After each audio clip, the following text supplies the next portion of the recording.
Siin doktor Heigo Ritsbeck, rahvusvahelise Püha Katoliku Kiriku kardinal ja me oleme vaatlemas loengusarja kirikust ja nüüd teist loengut pühast armulauast ehk eukaristist.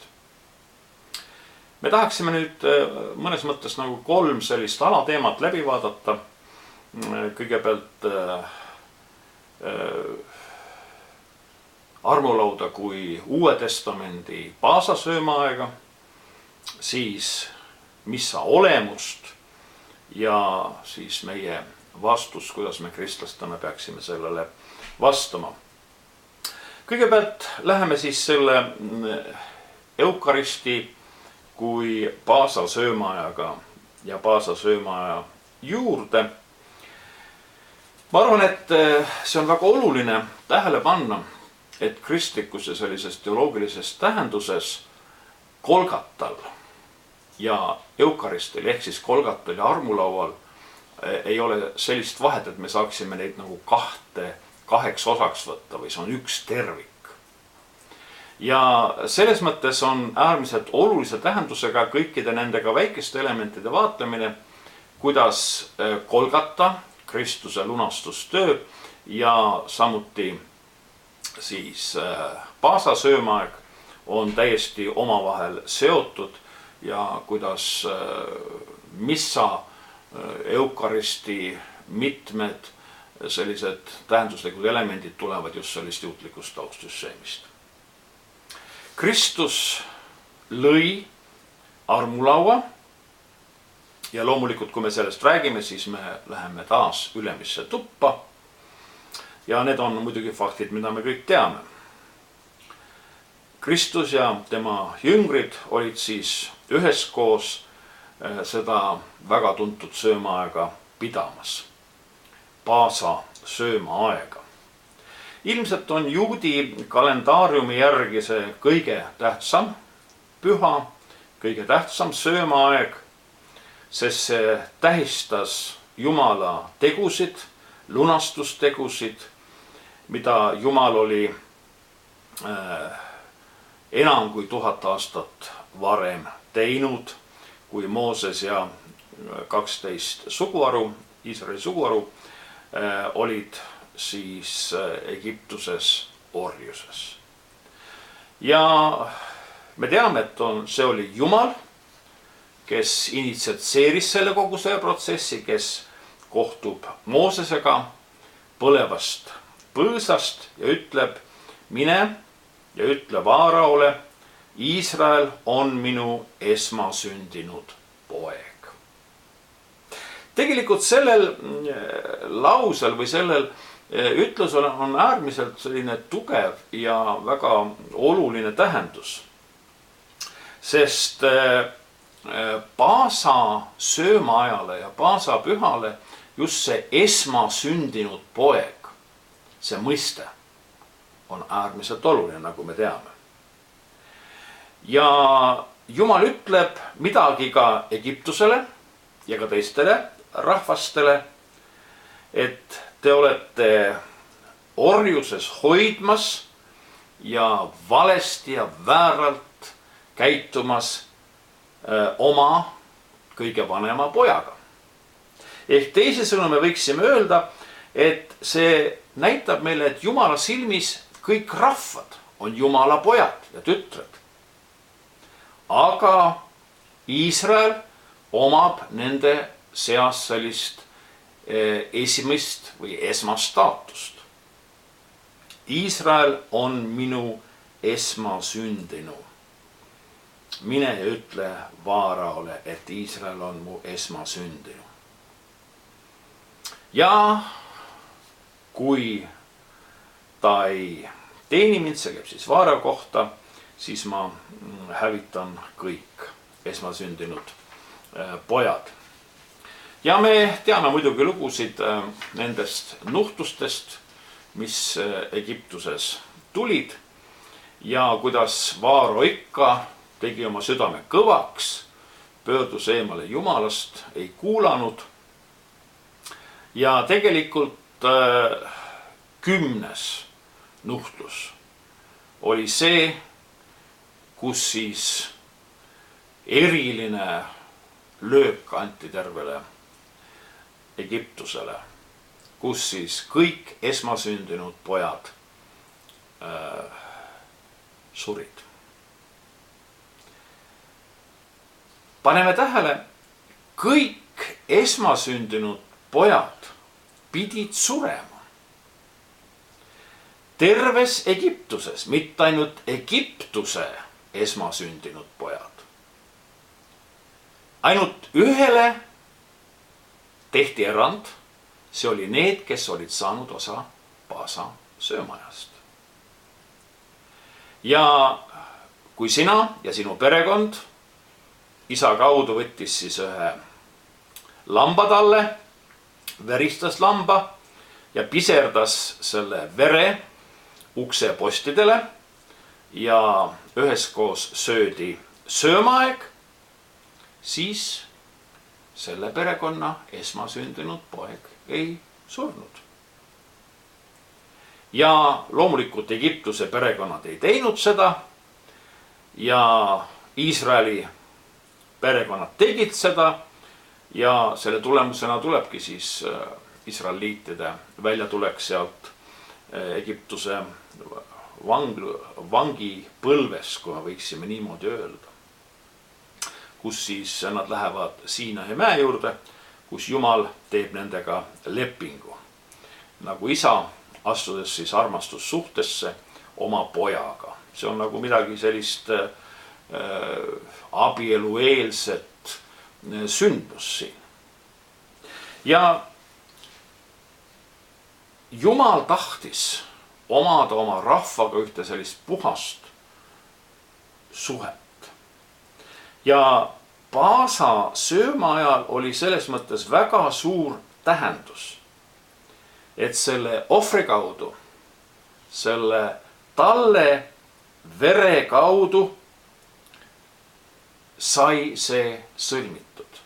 Ja sellest hetkest alates loomulikult tuhanded aastad on ja ka tänapäeval juudid seda teevad ja see on märgiks siis Moosese lepingust. Ja peame meeles, et leping on üks midagi väga püha, mis on perekonna sees nagu paika pandud. Ja me võiksime isegi ütelda, et teatud mõttes me võime vaadata, et ka egiptlased või Egiptus andis ohvri. Aga nende ohver olid nende pojad. Israeliitide ohvriks oli aga tall ja talle veri sai uste pealsetele pandud ja nende esmasündinud pojad jäid ellu. Egiptuse ohver oli tahtmatu. Egiptlased ei teinud seda teadlikult ja tahtlikult, aga samas Iisraeli ohver oli ka vabatahtlik. See ei olnud mitte automaatselt nii, et Mooses oleks võinud rahustada Iisraeliit, et ärge muretsege, kui surmaingel tuleb, küll ta tunneb ära, kes on Iisraeliidid ja kes ei ole. Ei, ka nemad pidid selle imelise talle vere kaudu pääsema. Ja ma arvan, et see kontseptsioon, see arusaamine on väga oluline, kui me tuleme Uue Testamendi juurde, räägime püha õhtu söömajast, räägime eukaristist, räägime armulauast ja ka selles kontekstis veel, kus kohal Kristus armulaua sisse seadis. See ei olnud mitte nendel mingitel vestlustel oma jüngritega või sellisel tavalisel jalutuskäigul või õpetussessioonil. Kristus seab armulaua sisse Paasa sööma ajal. Ma arvan, et lähemat ja konkreetsemat ühendust nende kahe vahel on veel võimatu luua. Kristus seab armulaua ülemises toas Paasa sööma ajal. ja Luuka 22:15 ütleb, et ma olen igatsenud seda paasa söömaaega teiega süüa. Jeesuse sõnad. Ja siis Markuse evangeeliumi 14. peatükis küsivad jüngrid ta käest, kuhu me läheme ja valmistame sulle paasa sööma. Ja siis annab Jeesus neile konkreetsed korraldused, konkreetse juhtnööri, mida teha ja kuidas teha. Nii et selles mõttes ma arvan, et me hakkame nägema, kuidas see juutlik paasa söömaaeg ja kristlik armulaud on nii paljude niitidega omavahel ühendatud, et kui me tahame armulaua mõistmiseks, arusaamiseks vaadata nagu seda pilti konkreetsemalt, siis me mitte mingil juhul ei saa paasa söömaajast mööda minna.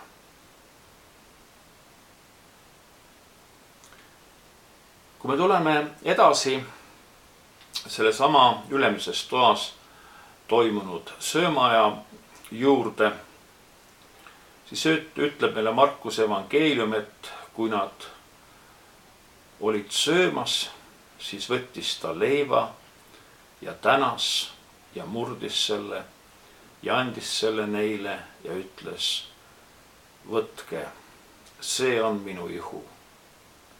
Ja siis ta võttis karika ja kui ta oli tänanud, siin tuleb muide huvitav see, kui ta oli Jumalale tänu andnud, siin kreeka algtekstis ongi see kreeka keele sõna euharisto sees, siis ta andis neile ja kõik jõid sellest. Ja ta ütles, et see on uue lepingu, see veri on uus leping. See veri on valatud paljude eest.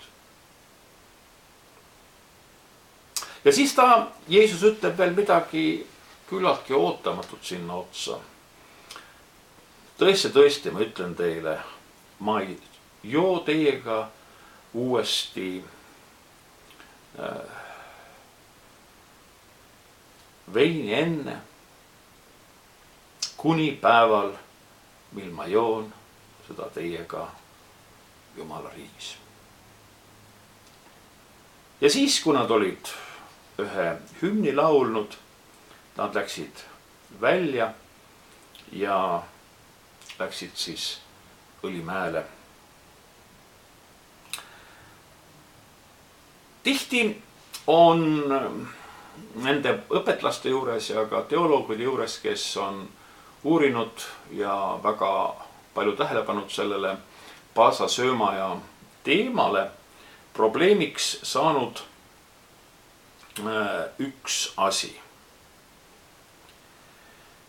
Nimelt see, et paasa söömaaja struktuuri või paasa söömaaja sellise raamistiku moodustavad 4 karikat. Esimene karikas on selle püha nagu tähistamiseks, seda nimetatakse kiduš karikas.